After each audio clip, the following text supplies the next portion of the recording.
గుర్తించి మరీ అభినందించారు ఎన్నికల సంఘం పనితీరుని. సో ప్రధాని ప్రసంగం ఇంకా కొనసాగుతోంది. ఇంత ఓట్ పర్సంటేజ్ టర్నౌట్ మీద కూడా ఆయన స్పందిస్తున్నారు. మహిళలు ఎక్కువగా ఓటింగ్లో పాల్గొన్నారు అనేది ప్రధాని మోదీ యొక్క సందేశంలో ఒక పార్ట్. వెంకట్ గారు, గుడ్ ఈవినింగ్ అండి. Venkat garu, first of all కేరళంలో మీ పార్టీ కూటమి, కాంగ్రెస్ పార్టీ కూటమి విజయం సాధించడానికి ప్రధానంగా ఏ రకమైన అంశాలను గుర్తించింది కాంగ్రెస్ పార్టీ?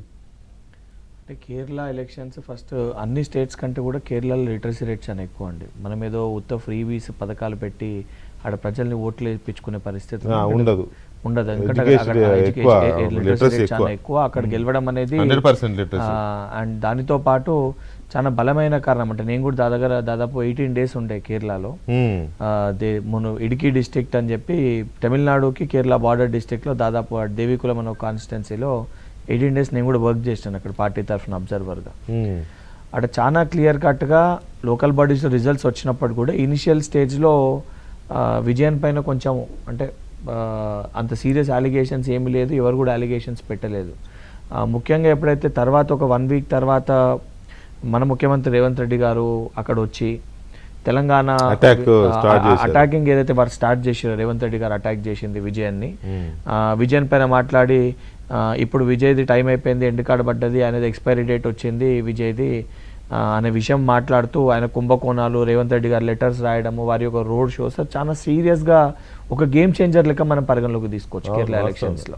ఎందుకంటే దానికంటే ఆ రోజు రేవంత్ రెడ్డి గారు విజయన్ గారు కూడా రేవంత్ రెడ్డి పైన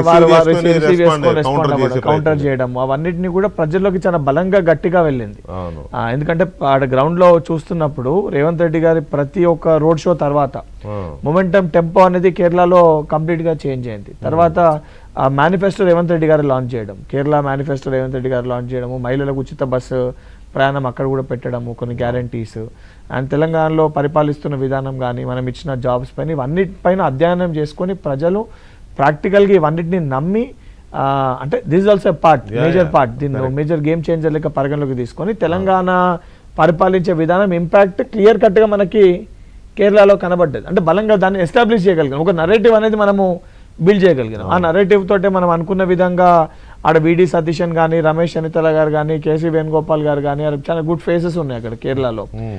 లీడర్షిప్ కూడా ఆ లీడర్షిప్ అందరూ కూడా చాలా బలంగా గట్టిగా కష్టపడి ఊహించని డిస్ట్రిక్ట్స్, ఇప్పుడు నేను చెప్పిన ఇడికి డిస్ట్రిక్ట్ అనేది కంప్లీట్ గా ఎల్డిఎఫ్ కంచుకోట. అది అందులో ఒక 3 స్థానాలు అయితే కంప్లీట్ గా ఎల్డిఎఫ్ కి కంచుకోటగా ఉన్న స్థానాలు కూడా స్వీప్ అయినాయి ఈరోజు ఫుల్ ప్లేస్డ్ గా. నాకు తెలిసి 118 seats ఏమో దీనికంటే ముందు 1970s లో ఒకసారి వస్తే మళ్ళీ ఇప్పుడు అన్ని స్థానాలు అంటే అత్యధిక స్థానాలు ఇప్పుడు వచ్చే పరిస్థితి మనకు కనబడుతుంది. సో ఇవి కొన్ని ఫ్యాక్టర్స్ కేరళంలో గెలవనికి దోహదపడ్డాయి, ఉపయోగపడ్డాయి అని చెప్పి నేను భావిస్తున్నాను. రైట్. పుల్లారావు గారు నమస్తే అండి.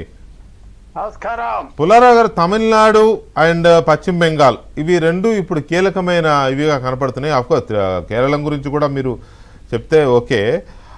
బెంగాల్ సర్జికల్ స్ట్రైక్ అనేది ఎలా జరిగింది అనేది ఏమన్నా మీరు అబ్జర్వ్ చేశారా? Highest poll turnout 93% poll turnout voting. Turnout పెద్ద ఇంపార్టెన్స్ ఇవ్వదు, ఎందుకంటే ఓటర్ లిస్ట్ నంబర్ తగ్గిపోయింది కదా. అవునవును. అది డబుల్ ఓటింగ్ ఉన్నదో, ట్రాన్స్ఫర్ అయ్యారో, మరణించారో అని తీశారు. అది మంచి ప్రాసెస్. ఓకే. అందువల్ల అది టర్న్అవుట్ ఇస్ నథింగ్ గ్రేట్.